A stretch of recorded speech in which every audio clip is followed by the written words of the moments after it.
In Athens, the price of a woman's body was 2 barley loaves, less than a jug of sour wine.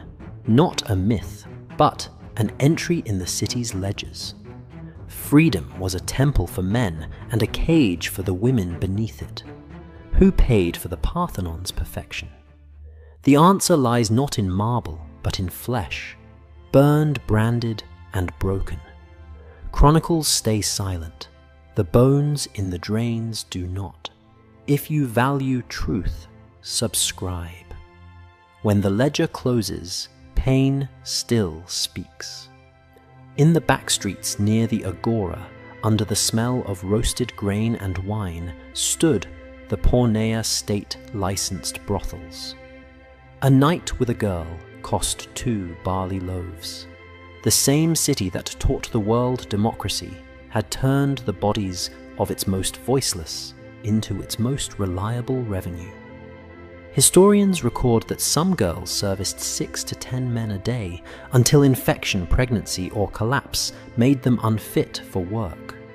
When that happened, they were replaced. A doctor's visit cost more than a new slave. Athens called itself the mother of philosophy. But philosophy requires silence, and that silence was bought with the screams of women in the night. Every polished column, every lyric ode, every marble statue was paid for in flesh. The question is not whether Athens was cruel. The question is how cruelty became beautiful. Athens called it order, but behind that word lay a system so precise, so administrative, that it turned violation into infrastructure. The brothel wasn't a shadow of the city, it was one of its pillars. When the statesman Solon reformed Athens in the 6th century BCE, his laws are said to have founded state-regulated brothels to keep men from harming respectable women, the texts claim. Historians debate the legend, but the fiscal records don't. Pimping, known as porneon tax, was a recognized civic contribution. The revenue didn't disappear into private pockets. It flowed into the same treasury that funded the temples of the gods and the marble steps of the Acropolis. The city had found a way to convert humiliation into public architecture. Each brothel was catalogued and inspected, its prices standardized like grain or olive oil. Every woman inside bore an identifying mark, a brand on her thigh or hip, linking her not only to her owner, but indirectly to the state. Her suffering was taxable, her body a civic resource. The city counted her not as shame, but as income. Inscriptions recovered near Piraeus, record fees paid to the goddess Aphrodite by the keepers of houses. The language is careful sacred offering, not blood money. The brothel had been absorbed into religion, its transactions rebranded as worship. Men paid coin, women paid flesh, and the gods received their share. Economists of antiquity now estimate that state prostitution brought thousands of drachmas into Athens annually, enough to finance the repair of city walls or fund several triremes. The currency of the empire, stamped with Athena's owl, may well have been minted from the profits of the porneia. But this system wasn't simply tolerated, it was justified. Philosophers argued that controlled vice preserved social order. Better, they said, to contain male lust within the brothel than risk polluting wives and virgins. In this moral calculus, the suffering of slaves became the mechanism of virtue for others. Athens had engineered an ethical paradox, enslaved pain as civic stability. Inside the porneia, that philosophy took on the texture of hell. The rooms were low and airless, the floors packed with straw and filth. Curtains divided cubicles, but offered no privacy, only thin fabric to muffle the sounds of endurance. The women inside were assets under contract. When one was sick, her absence was logged as a fiscal loss. When she died, her replacement was filed as acquisition. Account books discovered on ostraka broken pottery used as writing tablets record chilling entries.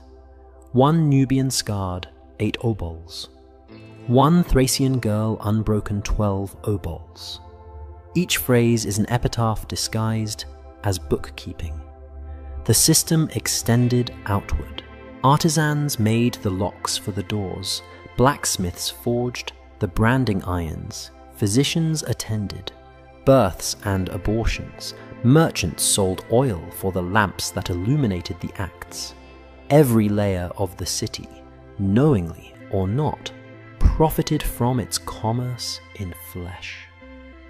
The economy of suffering was not peripheral, it was civic participation. And yet the moral brilliance of the scheme was its invisibility. The men who debated ethics in the agora could dine at the same establishments that sold despair as service and still call themselves civilized. Athens did not hide its brothels, it integrated them. Public sin became public order. One surviving law from the orator Demosthenes declares, "A man may not marry a prostitute, yet may use her freely, for the city does not forbid what it profits from." That sentence distills the machinery of hypocrisy, the distinction between purity as symbol and corruption as necessity.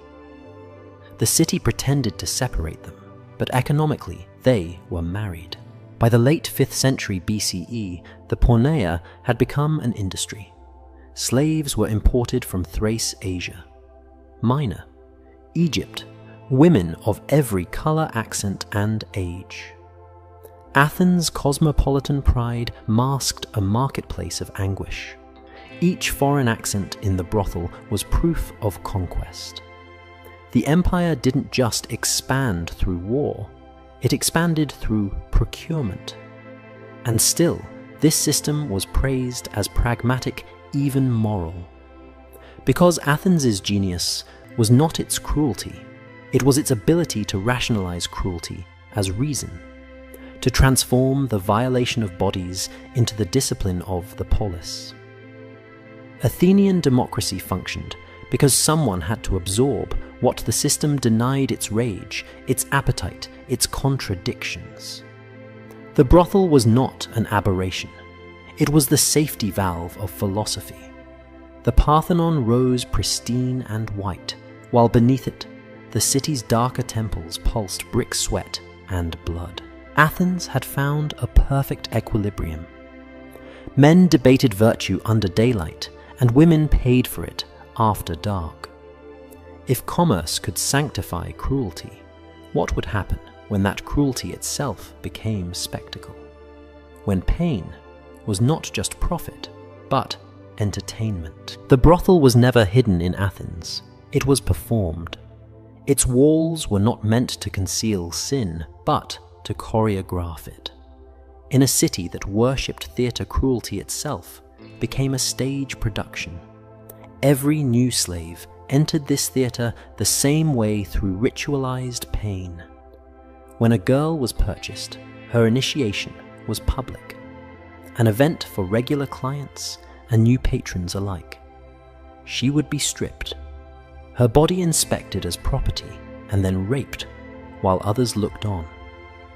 The act was not spontaneous, it was policy.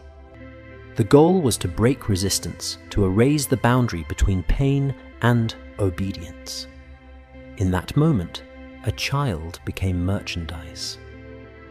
Archaeologists have found graffiti from Athenian brothel walls, etched by laughing patrons, crude stick figures, prices jokes about training new girls.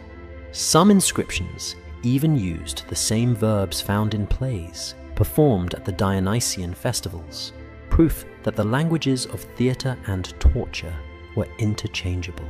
In Athens, violence was not a breakdown of civilization, it was its texture. The act of domination repeated nightly became an art form. The city consumed without guilt. A good client was not just one who paid, but one who performed cruelty well, who elicited the right reactions. The more a woman screamed, the more the men laughed. Athenian rhetoric justified this degradation as a kind of education. The philosopher Xenophon wrote that self-control separated free men from slaves. Yet, in practice, the city built an economy that rewarded the opposite indulgence at the expense of others' pain. The contradiction was not hidden. It was flaunted. Athens built its moral identity atop the spectacle of its own depravity. Virginity in this economy was premium stock. A fresh girl could sell for 10 times the price of a seasoned one. Her first assault fetched the highest bids conducted a ceremony, a grotesque parody of marriage. Witnesses toasted the act as if celebrating a civic virtue. Some records even describe wagers on how long she would resist before breaking. Imagine the courtyard torchlight trembling against the stone wine, sloshing in clay cups, men jeering while a small figure gasps on the ground. Her body still growing is split open before the crowd. The laughter echoes into the night, mingling with the hymns from the nearby temple. This was Athens' truest theatre. And as the empire's wealth grew, so did the hunger for novelty. Brothel owners staged contests, who could dominate a resisting girl fastest, who could leave a mark without drawing blood. These games blurred into the city's festivals, where pain and performance shared the same applause. Even art joined the complicity. Vase paintings from the 5th century depict scenes of assault. As decorative motifs, women pinned under men, their limbs stylized into elegance. The figures are painted with the same care given to depictions of gods. Beauty, violence, and commerce fused into one grammar. The Greeks called it kalos kagathos, the noble and the good. But the word beauty here was a kind of anesthesia, a way to make suffering look divine. The brutality of the porneia extended beyond its walls. On festival nights, the city itself became an open brothel. During Dionysian celebrations, prostitutes were offered to crowds for free, symbolizing abundance and fertility. Priests blessed the acts as divine communion. Drunken men spilled into the streets, dragging women from temples, turning prayers into orgies sanctioned by faith. When the revelry ended, the women were carried back, bleeding broken, some barely conscious. The city called it worship. What Athens had achieved was nothing less than a social miracle. It had fused piety, pleasure, and punishment into one seamless system. The act of desecration no longer violated morality, it defined it. And so pain became performance. Every blow was choreography, every scream part of the civic symphony. The body ceased to be human and became metaphor, a stage upon which men could prove their power. Philosophers could test their theories, and artists could immortalize obedience. The city that built tragedy as an art form turned real human tragedy into spectacle. Even the spectators forgot to distinguish between stage and life. The audience at Dionysian plays laughed at rape scenes by Aristophanes, then left the theatre and bought tickets for the same act in flesh. Their laughter was both participation and absolution. To Athenian eyes, this was balance pain given meaning. Violence made beautiful cruelty disguised as order.